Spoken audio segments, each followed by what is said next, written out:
ભુજના બળદિયા ગામના જળાશયમાં મોટી સંખ્યામાં માછલીઓના મૃત્યુ. ગંદા પાણીના પ્રવાહથી જીવજંતુઓ માટે ભયજનક સ્થિતિ.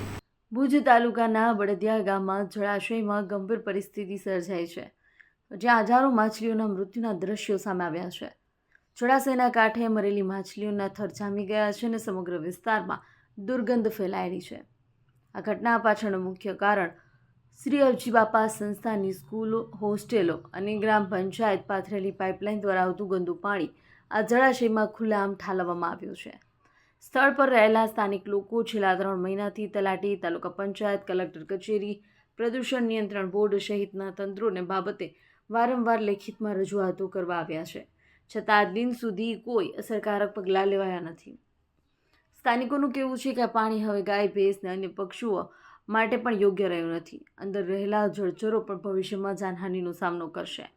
ગુજરાત પ્રદૂષણ નિયંત્રણ બોર્ડ સહિત અન્ય 3 વખત પત્ર વ્યવહાર સીમિત રહી ગયા છે. લોકોએ તાત્કાલિક ધોરણે કાર્યવાહી કરી જળાશયોને શુદ્ધ કરવા અને જવાબદાર તંત્ર સામે પગલાં લેવા માંગ ઉઠાવી છે. અહેવાલ માં ન્યૂઝ, ગાંધીનગર.